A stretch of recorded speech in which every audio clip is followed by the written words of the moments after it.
Hey guys, Dib the Awesome here to give you a top 5 competitive fire monsters you should totally get right now. And the title is just gonna be just top 5 competitive monsters you should, yeah, just top 5 competitive monsters uh, that I recommend, or you're like, top 5 recommended fire monsters. Anywho, yeah, today we are going to talk about monsters that I think you should get for the competitive scene. What's cooking really good right now? What's popular? What have you? In terms of as a competitive player myself, what's in my opinion really nice to run on the field, the battle. This video stems from my own personal experience or just my thought process of what I think would be really good on the field of Monster Legends, so the battlefield. Uh, so if I do mention something that seems odd, doesn't have the most optimal, biggest, baddest stats in the game, as in when I say biggest, baddest stats, like the gigantic stats, the hugest numbers you've ever seen on a monster. It's again personal experience, and I just or think I think the moves and or trait or just overall gameplay make up for it. Uh, so this is just my top 5 monsters I think you should get right now. These monsters are looking fantastic. For this list, we are excluding VIPs, Nemesis, and Generals. Generals because it's painfully obvious that they're really good. You don't need to spend real money to get the Generals, but I don't want to waste a slot on it because everybody knows they're good anyway. That's why obviously because that's why you guys know. Unless you're new to Monster Legends, you don't know, but they increased the prices of Journal, so that's just painfully obvious right there. It just means they're really good. I don't see a point of really adding them to this top 5 competitive fire monsters video because they're really good. Everybody knows that. They're all good competitive monsters. Go and get them. That's all I have to say for all general statements. I'll keep saying this for all the other. I'm gonna do one for each element too. Uh, but yeah, that's just my opinion. It's bam out there. It's painfully obvious that they're really good, so I'm not gonna add them to the list because they're good. They're all good. They're all thumbs up. I'm doing the thumbs up side. Really good competitive monsters. Go get the generals. All the generals today. Gotta collect them all. You know what I'm saying? So yeah, let's start off the list. At number 5, I think you guys should pick up Fire Arena. Simply because she has quite a few positive things, such as her ultimate here. All allies healed by 50%, recovers 100% of stamina. This is a good, in terms of an ultimate, it's a good supportive ultimate. Not really a control, it's more so just of a healing thing, so if your monsters are feeling really totaled, this heals them. And realistically speaking, if you get Thetis upon, this saves you. If you ever get her ultimate, it saves you. It's an on-max save. Uh, Efficient healer, efficient stamina regen, I do believe, for this monster. She pretty much patches up monsters. That's the hugest thing. There's two hugest thing actually. One, she's immune to freeze, so you can bring her to freezing wars, and you don't have to be concerned too much. And realistically speaking, the fire monsters just tend to single target stun anyway.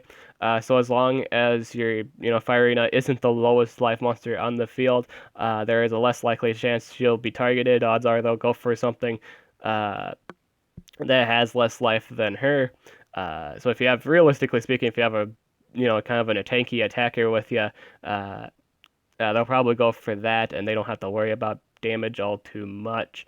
Uh, just be sure that her life is superior than the other monsters. Just lowers the chance of her being hit, and then you can just heal them. You could just patch them up, and it's all good and dandy. I'd say in terms of water deniers, the very few that can actually counter her stuff, I'd say be Cavan and uh, the angular fish monster. I'm gonna butcher his name. I think it's Enapiest. Uh, but yeah, it's just that possession monster that can give immunity, every single immunity to the game, and possess. I do believe he does that. Uh, but yeah, very few problems. Really good overall. One of the very few supports. There's only like two supports in the fire category, like Fire Liquin and this monster. Uh, if anyone had to choose between a grudge match between her and Fire Liquin, this would be the monster that everybody would bet on's gonna win in terms of just overall supporting. Uh, and that's relatively true. Just like I just always feel like it's poor Fire Litecoin. It's like he gets like punched in the day. Like people like when Shalinar came out, I was like, oh yeah, the first fire monster immune to stun. Fire Litecoin was immune to stun. It's like hey, and then people when Fire Arena came out, I was like, hey, the first fire support. Fire Litecoin was a fire. Fire Litecoin's a fire support. Buddy. But yeah, this is again really good support monster. Uh, just overall really really nice. Do pick up on it if you want to kind of spread out your if you want to spice things up. If you wanted to, like I say, like it's a water fire nature warrior and you wanted to do like a nature attacker or a water attacker. It could be one of the two supporting roles. This gal can fill in your category. I'm sorry, it's not like pictured. I don't have the monster myself. But yeah, this is a good fire. I feel like this monster would be really good. Overall, you don't necessarily even have to build her full speed. I'd find it unnecessary. She doesn't. I don't think she has any deny skills that I am aware of.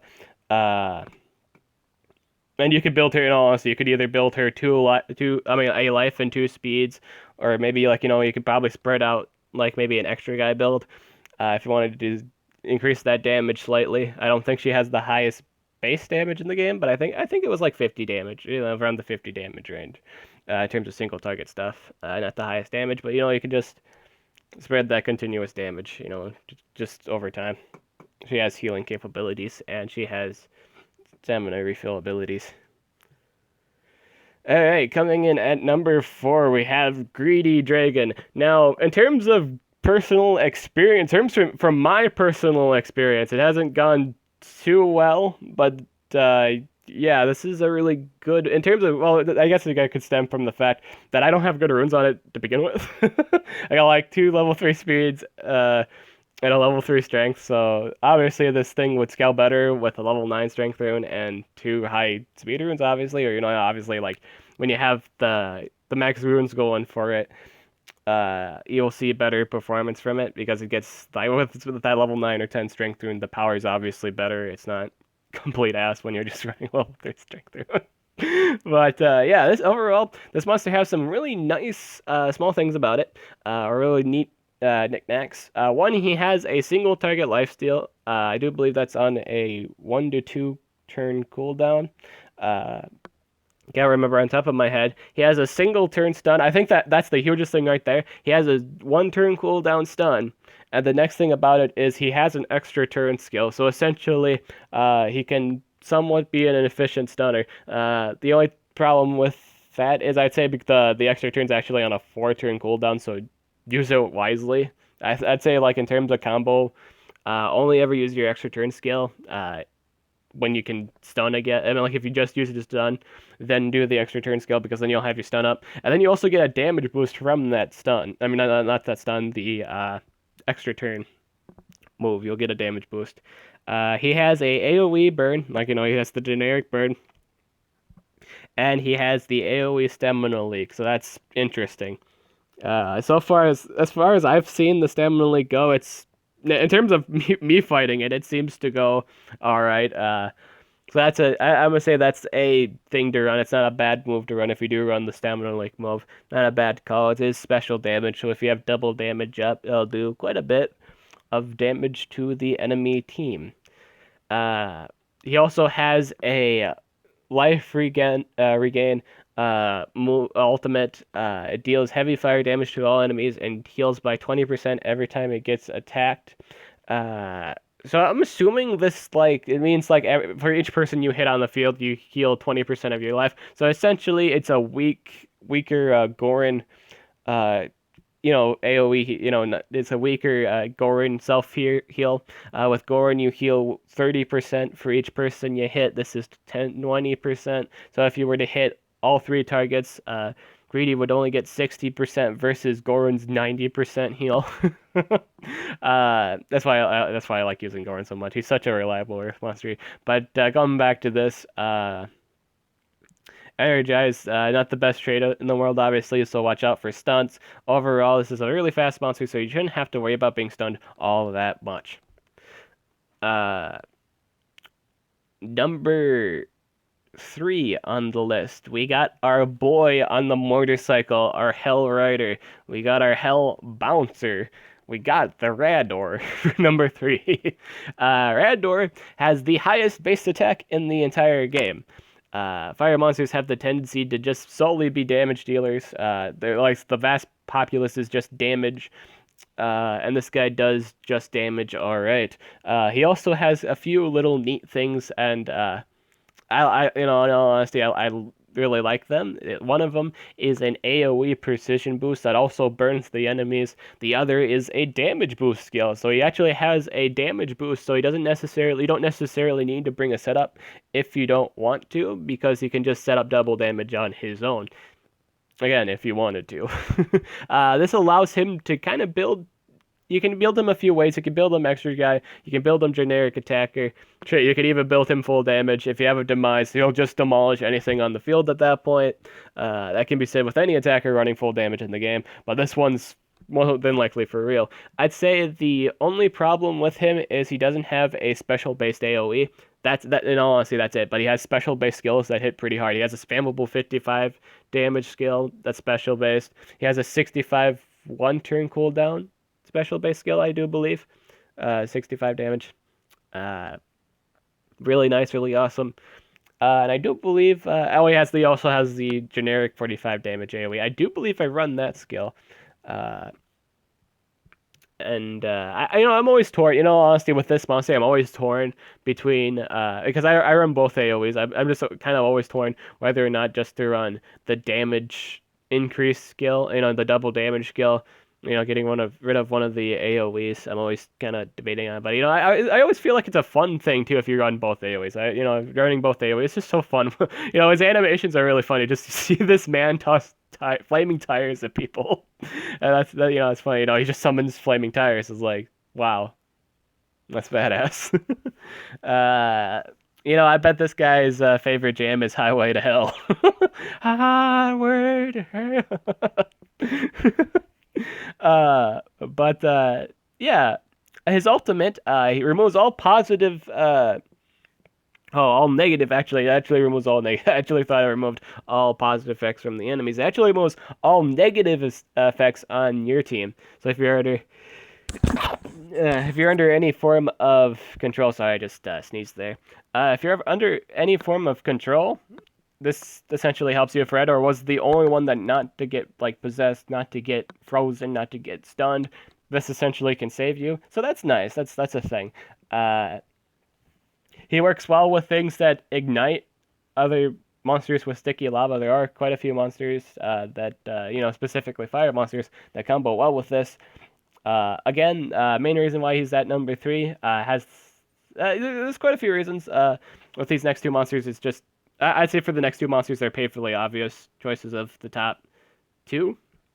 But overall, again, Rador has the highest base attack in the game. If you want the most optimal attack, I'm going to say in terms of most optimal, just in terms of optimal natural damage, you don't want to set up right away. You just want to go out there, do damage. This is your boy. This is the highest attack stat in the game. He does respectable damage. This is a good monster to pick up. Based on personal experience, I've had fun with this thing. Number 2, this is alright. So this is the next two monsters were kind of a coin flip here, and you probably know what they are. I'll give my reasons why this is number 2, and then I'll talk about number 1. No, number 1's obvious. Everybody knows what number 1 is probably at this point. So coming in at number 2, we got our boy Urus. Urus is a monster right now in this current competitive scene. As of the time of making this video, he is immune to stun. He's immune to freeze. He's basically Urus fire based. And everyone in the fire category, all they do is single. In terms of deny, all fire monsters genuinely do is single target stun. That's it. that is honestly it. For the most part, in terms of a denying scene, that's all they do. They just stun. Single target stun. This guy cannot be stunned, and he also cannot be frozen.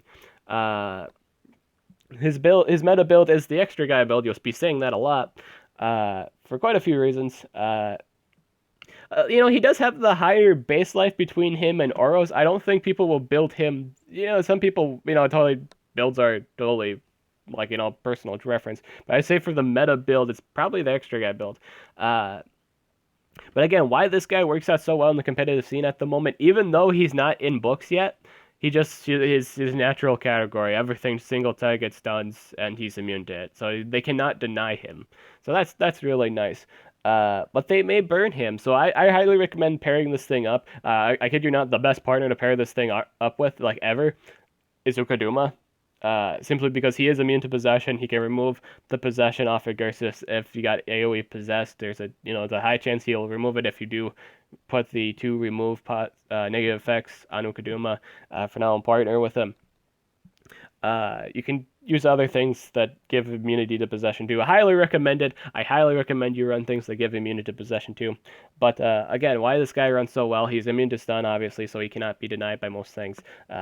Possession is the only thing that bothers him really beyond stamina drain and mega stunning too.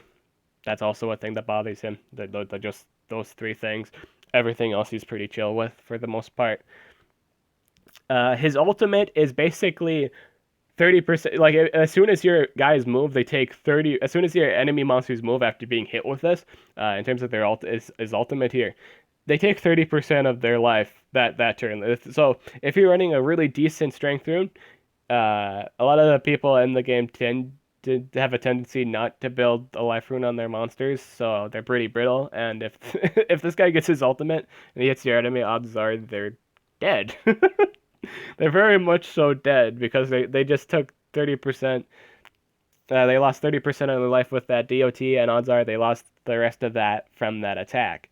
I don't think I think the base damage was like 50, but if you have a really good damage rune that scales with it, that's more than enough to punch a hole through anything at that point for the most part.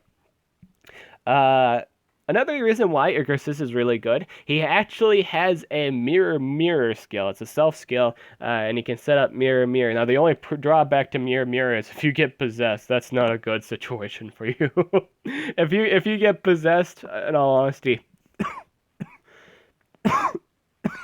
if you get possessed, the mirror actually reflects back on your team. If you can actually, if you have mirror up and you get hit by a possession skill, uh, when he does the return damage, you actually take it. Your team does, because he's currently now under enemy control. He'll reflect anything for the sake of for the enemy team. So that's a huge thing you gotta know. So you could say even safer options beyond Ukaduma. I'd say in terms of player control, Ukaduma is the best. But if you want a more so very very for sure non losing Ursus to the enemy, you should probably pair him up with things that give immunity to possession, like solid immunity, like straight up immunities, not just remove the negative effects. So Bowtie, Lamuna works well with Ursus. Uh, just things that could give immunity to possession. That's enough said. Phenomenal base stats overall. The only thing bad about him is in terms of speed. The only thing bad about his stats in terms of stats, I mean, is his speed. He's a guy to Oro speed. He's his brother, so obviously he's gonna have the same problems. I don't know how well he runs in terms of the meta game. In terms of the higher end of the competitor scene where every single person is running X speedruns. I don't know. I don't know if how much strength Urus even gets at that point, but it's a fairly bulky monster. It totally depends on that. Yeah, just period. But a really good monster overall. Do get Ursus. It's a really good monster. The number one spot is pretty obvious. It's the reason why Ursus isn't number one. I'd say because of this next up monster here. This monster utterly destroys any monster in the game, as far as I'm concerned, and that is Shinar. For number one, we have Shinar. Now, if you don't know what Shinar is, if you're new to the game, that's totally understandable. You're new to the game. How would you know what's broken yet? But if you are new to this game, you're not. If you're not new to this game, I mean, you're not surprised that this is number one. This thing does so much damage out your ears. It's phenomenal. It's like Barbados on steroids. That's basically what people call this thing. It's Barbados but better, because It's got the extra turn double damage skill. It's got the ignition skill, the AoE ignition called Sticky Lava. Now, I didn't really put Tefra on this list at all. Like, if anything, Tefra would be like the very like fifth monster on this list. The like in place of fire. I decided really not to because one, there was no really like. There's again there's damage. There's a bunch of damage, so I just thought Fire Neo would be better for one thing. And another thing, Shalinar is just better. It's just better in terms of dealing like a shit ton of damage. Shaladar is better. It's true. Sticky lava. She has the sticky lava. She has the AoE sticky lava. She has the extra turn double damage, and she has the AoE. It's even though it's a 30 base of 30 power, that doesn't matter at all. Once you set up that sticky lava, have that double damage up, it fries everything. Just utterly destroys it. Monsters, just anything that's pretty much anything, even things that build the life rate, if it's not over, like I've seen it do like 70k life at the very least. At the very least, I've seen it do 70k. uh but it does a lot of damage. If it's not like a monstrous tank, they don't have a great chance of living through a hit. It's very hard to counter this monster in terms of player attack. It's really hard to defend against this monster. Even Igursus himself has problems with this monster too, despite his tankiness. Again, she just tears right through anything. She doesn't really care much on what's on a defense, just simply because she can do a lot of burst damage. Now that's based on the fact she has sticky lava. If let's say the enemy has a monster that removes and there's some advertisement for there's some advertisement for armor. Oh, he's getting military too. That's cool. Uh, but yeah, the only time she's not doing a insane amount of damage is if the enemy has something that can remove negative effects. I'm gonna say that's your hugest problem. Uh, if you're ever fighting someone that removes negative effects, because if they remove that, you're not gonna do as much damage, obviously. And she might not do as much damage. I'm gonna say if you have if you're running 2 strength runes, obviously you'll do fine without the sticky lava at that point. But obviously you'll overkill if you did have it on. It would be nice if you did have it on them. But yeah, she does a lot of damage. Her ultimate's also fire based, so that scales with sticky lava. If you get her ultimate and sticky lava on the enemies, like sticky lava, then you get your ultimate the next turn. They're dead. Period. Anything that's just anything, it's just dead. Especially if you can set up double damage too. Before that, they're just dead. Period. If you apply sticky lava on them, you can do Inferno Stampede if you have it. Or if you have Inferno Stampede, you don't have to apply it, you can just do double damage and then Inferno Stampede and kill everything. It's just dead. Everything is just dead. Fire element is genuinely fire attackers for the most part. It's just mass population, and this is the most dangerous one. If you're gonna fight this thing, be prepared for it. It doesn't have much hit points. I'm gonna say that's one of the things about it. I don't think it has the highest base life in the game. I think it's like 22k. I think I can't think of it having the highest life in the game.